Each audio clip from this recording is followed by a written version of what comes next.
Chapter 5C flotation ये chapter है आपका। इस चैप्टर में हम पढ़ेंगे कि कोई चीज किसी लिक्विड में डूब जाती है या तैरती रहेगी या डूबी हुई तैरेगी। इन सब चीजों पर हम यहाँ पर विस्तार पूर्वक चर्चा करेंगे, तो बने रहिए इस वीडियो में और अंत तक देखते रहिए। चैनल को लाइक ना करिए, चैनल को सब्सक्राइब कीजिए तब तक के लिए जब तक के लिए आपकी ऑनलाइन क्लासेस ओवर नहीं हो जाती। तो बच्चों, टाइम को सेव करने के लिए 2-3 पॉइंट्स हमने पहले यहाँ लिख रखे हैं, तो आइए पहले उन पॉइंट्स पर विचार कर डालते हैं। प्रिंसिपल ऑफ फ्लोटेशन, तैरने के नियम क्या हैं? तो इसमें सबसे पहले हम ये जानेंगे कि जब कोई बॉडी किसी लिक्विड में इमर्स की जाती है तो उसके ऊपर 2 फोर्सेस नेसेसरली एक्ट करते हैं। ये 2 फोर्सेस नेसेसरली कौन कौन से हैं? एक तो बॉडी का अपना वेट, अपना पर्सनल वेट जो कि वर्टिकली डाउनवर्ड काम करेगा, और वो भी सेंटर ऑफ ग्रेविटी के थ्रू। बेटा, सेंटर ऑफ ग्रेविटी किसी बॉडी का वो पॉइंट होता है जहां पर उसका होल मास या whole weight suppose to be concentrated माना जाता है। दूसरा एक फोर्स काम करता है अपथ्रस्ट, जिसे कि बायुएंट फोर्स कहते हैं, acting vertically upward through the centre of buoyancy B, that is the centre of displaced liquid. जब अपथ्रस्ट उसके ऊपर काम करने लगता है तो अपथ्रस्ट भी एक पॉइंट पर काम करता है। उस पॉइंट को आप सेंटर ऑफ बायुएंसी कहेंगे, जिसे हम बी से रिप्रेजेंट करेंगे, centre of buoyancy B, that is centre of displaced liquid. प्यारे बच्चों, अब हम ये दोनों फोर्सेस को मिलाकर एक डायग्राम आपके सामने बनाना चाहेंगे ताकि आपको चीजें और अच्छे से क्लियर हो जाएं। तो सपोज कीजिए आपके पास एक वेसल है। वेसल का मतलब एक पॉट है, बड़ा सा पॉट है, जैसे आपके घर में कपड़ा धोने वाला तसला। ऐसे ही एक बड़ा सा आपने तसला लिया। तसले में अगर आपके पास सबसे इजीली अवेलेबल, सबसे सस्ता, आप सब सारे जहां से सस्ता पानी कहीं से भी ले आइए, 5-6 बाल्टी पानी उसके अंदर डाल दीजिए। उसके बाद आप एक कोई सॉलिड ऑब्जेक्ट लीजिए, कोई भी सॉलिड ऑब्जेक्ट ले लीजिए। लोहे का मत लीजिएगा, वो फटाक से डूब जाएगा। कोई ऐसा ऑब्जेक्ट लीजिए जो कि डूबे ना। चलिए हम एक लकड़ी का बॉक्स ले लेते हैं, क्यूबिकल बॉक्स इस शेप में। देखिए, हम इसका आपको एक क्रॉस सेक्शन दिखा रहे हैं। तो देवियों और सज्जनों, इसका कुछ पार्ट वाटर के बाहर है और कुछ पार्ट वाटर के अंदर है। यहां पर एक 2 पॉइंट होंगे बेटा। एक पॉइंट का नाम होगा G, इस पर एक्ट करेगा आपका वेट W, और एक पॉइंट होगा B, सेंटर ऑफ बायुएंसी। ये डिस्प्लेस्ड लिक्विड का सेंटर होता है ना प्यारे बच्चों। ये जो 2 पॉइंट हैं, इस पर एक तरफ से F बायुएंट लगेगा ऊपर की तरफ, और फोर्स ऑफ ग्रेविटी यानी W ये नीचे की तरफ लगेगा। ये 2 फोर्सेस लगते हैं। ये डायग्राम आपको नोट कर लेना है। ये डायग्राम आपको नोट कर लेना है। वीडियो को पॉज कीजिए और इस पे लिखी हुई हर चीज नोट कीजिए। हमने जो 2 बातें कही वो 2 बातें यहां आपको डायग्राम में भी दिखा दी। अब आइए इन मैग्नीट्यूड हम देखते हैं। चलिए साहब, इसके आगे प्रोसीड करते हैं, इसके आगे की कथा। अच्छा, चैप्टर 6 जो है वो पूरा थ्योरेटिकल चैप्टर है। मैं उसके इंपॉर्टेंट पॉइंट्स की एक नोट्स बनाकर आपको पोस्ट कर दूंगा और उसके क्वेश्चंस आप खुद कर लेंगे। इतना टेंशन लेने की जरूरत नहीं है। चैप्टर में क्या क्या इंपॉर्टेंट है वो सब आपको पता लग जाएगा एग्जाम से पहले। आप उन सारी चीजों को तैयार कर लेंगे। फिजिक्स में ज्यादा बर्डन लेने की जरूरत नहीं है। इन मैग्नीट्यूड W यानी weight of the body. W क्या होता है बेटा? ये होता है weight of the body. Weight of the body. Weight of the body क्या होता है? Mass into acceleration. Mass into acceleration due to gravity है, into volume, mass into density. ठीक, mass into acceleration due to gravity into volume into sorry volume into acceleration due to gravity into density of solid. ठीक, तो इसका formula क्या बनेगा? इसका formula बन जाएगा इसका फार्मूला बन जाएगा V यानी volume of the body, density of the solid into density of the solid rho is acceleration due to gravity. उसके बाद बायुएंट फोर्स, ये जो आपका बायुएंट फोर्स है FB, बायुएंट फोर्स क्या बनेगा? Buoyant force volume of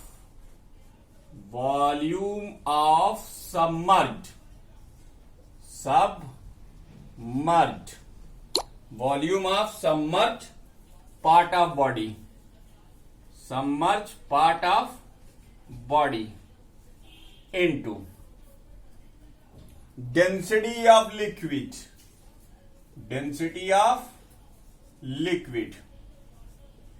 into acceleration due to gravity. तो volume of submerged part of the body into density into liquid.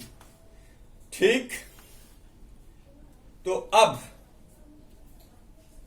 यहां पर तीन सिचुएशन एराइज होती हैं। देखो, दो फोर्सेस लग रहे हैं तो तीन तरह की सिचुएशन एराइज हो सकती हैं। एक तो नेट फोर्स अपवर्ड रहे, एक तो नेट फोर्स डाउनवर्ड रहे, या तो फिर नेट फोर्स जीरो रहे।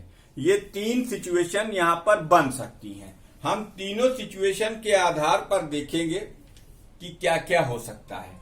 केस नंबर 1, अब ये मैंने आपको पूरी डिटेल दे दी है कि जब कोई बॉडी किसी लिक्विड में इमर्स की जाती है तो उसके ऊपर दो फोर्सेस काम करते हैं, एक उसका वेट वेक्टर वर्टिकली डाउनवर्ड और एक buoyant force vertically upward. Weight of the body would act करता है डाउनवर्ड डायरेक्शन में, बायुएंट फोर्स एक्ट करता है अपवर्ड डायरेक्शन में। अब ये जो हम केसेस डिस्कस करने जा रहे हैं इसमें हम देखेंगे कि W अगर FB से बड़ा है तो क्या होगा, W अगर FB के बराबर है तो क्या होगा, W अगर FB से छोटा है तो क्या होगा।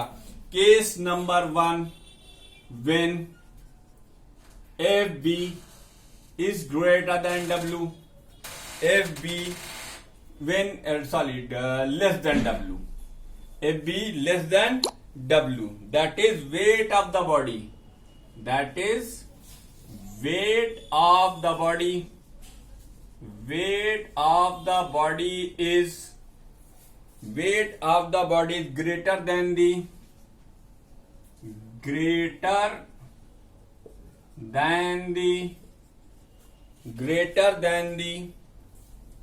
weight of the displaced liquid, weight of the displaced liquid, weight of the displaced liquid।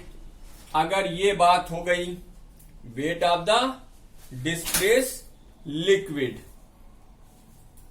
in this case body will sink, in this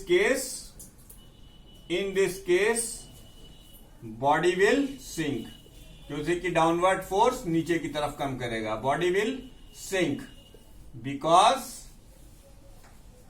net force will acting downward, net force will act in downward direction, तो वो object को डुबा देगा, act in downward direction. ये पहला case हो गया।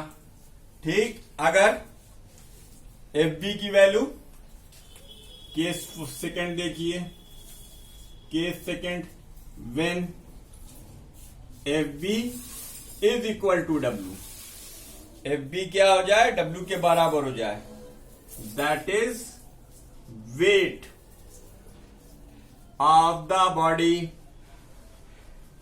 Is the weight of the body is equal to the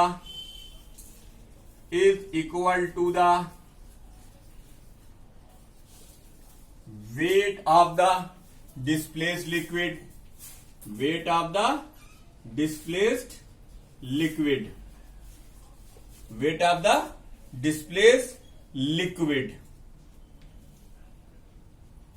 weight of the body is equal to the weight of the displaced liquid, then body will flow, then body will float, body तैरेगी तो float, but body will float, but whole body will emerge, whole body will inside the liquid, inside the liquid. देखो इसकी situation ये होगी, ठीक है। चलो चित्र भी बना देते हैं। तो वीडियो को पॉज करके ये दो केस नोट कीजिए। अब हम ये मिटार कर इसका चित्र बनाते हैं कि ये वाला केस कौन सा था। सेकंड वाले केस में तुम्हें एक डायग्राम समझ लेना चाहिए, जरूर समझ लेना चाहिए। देखो जैसे ये एक वेसल है, इस वेसल में तुमने कोई लिक्विड भरा हुआ है, तो जब ये वाला केस होगा यानी FB की वैल्यू W की एग्जैक्टली इक्वल होगी, तो बॉडी पूरी अंदर तो रहेगी लिक्विड के, लेकिन वो बेटा डूबेगी नहीं, वो तैरती रहेगी। वो क्या रहेगी? तैरती रहेगी। आगे इस पर बहुत सारे इंटरेस्टिंग काम होने वाले हैं। तो अब इसका क्या मतलब हुआ कि B और G एक ही जगह पर हो जाएंगे। सेंटर ऑफ बायुएंसी और सेंटर ऑफ ग्रेविटी दोनों एक ही जगह पर हो जाएंगे। FB और W एक दूसरे के बराबर हो जाएंगे। और in this case apparent weight of the body, in this case apparent weight of the body, in this case the apparent weight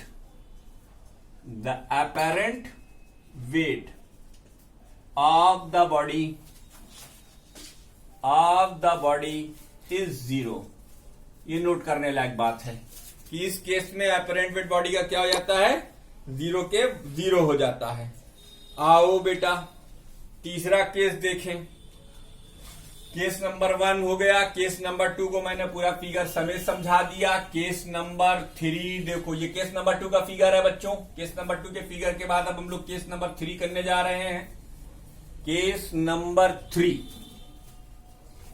जल्दी आज आप होंगे free. Case number 3, case number 3 क्या है बेटा?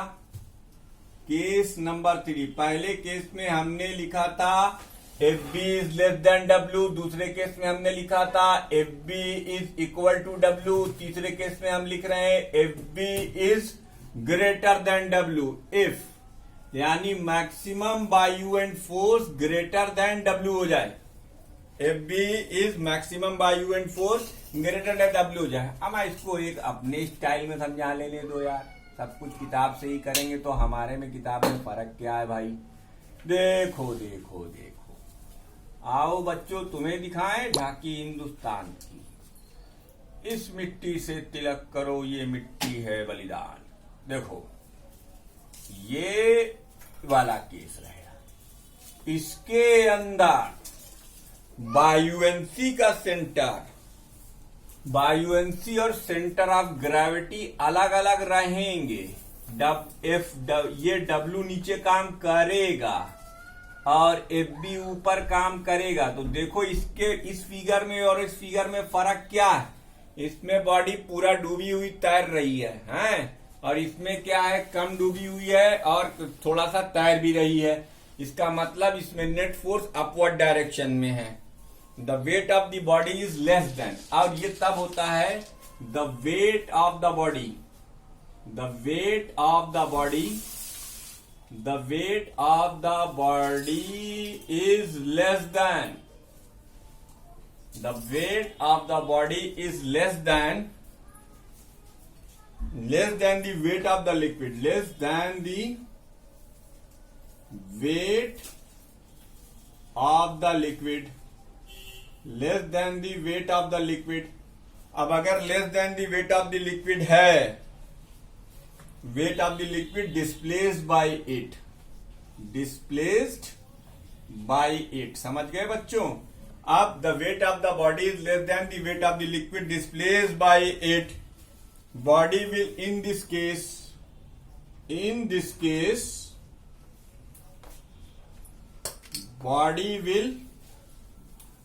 body will partially immerse and partially, in this case body will partially above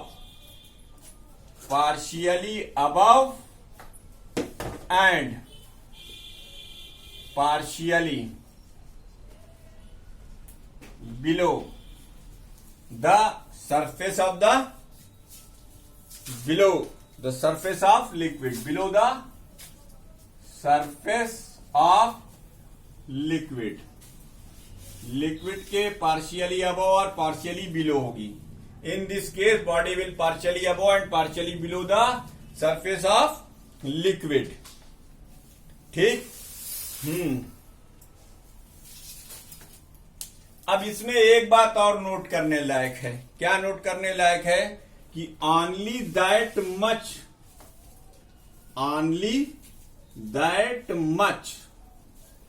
portion of the body, only that much portion of the body, only that much portion of the body gets submerged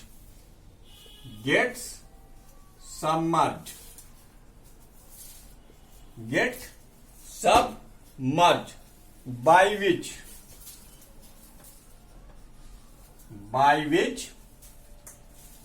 the weight of the displaced liquid, by which the weight of the displaced liquid, weight of the displaced liquid becomes equal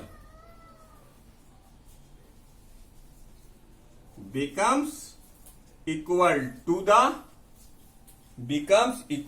the weight of the body, तो ये 3 laws हो गए flotation के।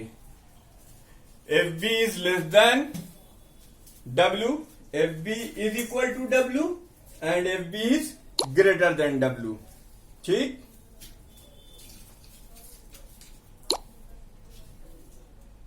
ठीक है, तो ये था लॉ ऑफ फ्लोटेशन। इसके आगे चलो अब इसकी समरी भी लिख देते हैं, वो भी तुमको एक्सप्लेन कर देते हैं, समरी भी। ठीक है, ध्यान से देखिएगा, समरी भी लिख देते हैं भाई, ताकि आप समरी भी पढ़ लो। अच्छा, जरा सा इसको और से कर, या समरी लिखकर क्या करेंगे, कोई फायदा है बताइए आप में से? नहीं, 9 के बच्चे देखते हैं वीडियो। 9 के बच्चों से मुझे कोई शिकायत, they are very good student and they are very serious and I all of him wish a very bright future. तो बच्चों चलो अब हम इसकी समरी भी तुम्हें समझा देते हैं। इतना कुछ समझाया तो चलो वो भी समझा ही देते हैं, क्या घट जाएगा हमारा। हैं, इसकी समरी भी हम तुम्हें समझा देते हैं कि इस पूरे डिस्कशन से हमने नटशेल क्या निकाला कि वेट ऑफ द बॉडी जो होता है, वेट ऑफ द बॉडी ये इक्वल टू क्या होता है, weight of liquid displaced, weight of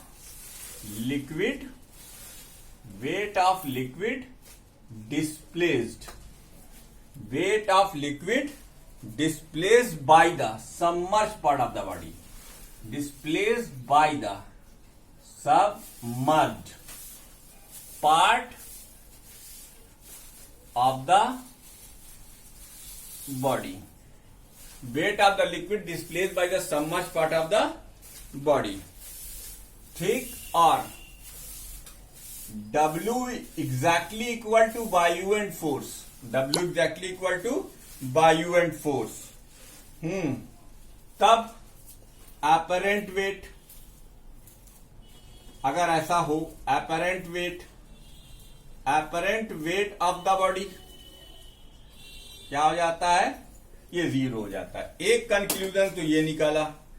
ठीक, this is the principle of flotation and this is the principle of flotation. ये प्रिंसिपल ऑफ फ्लोटेशन है, प्रिंसिपल ऑफ फ्लोटेशन। ठीक, ये flotation का प्रिंसिपल है।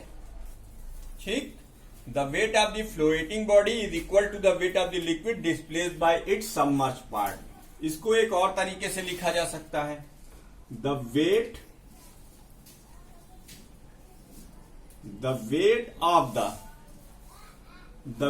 ऑफ अ फ्लोटिंग बॉडी, जो body तैर रही है, फ्लोटिंग बॉडी is equal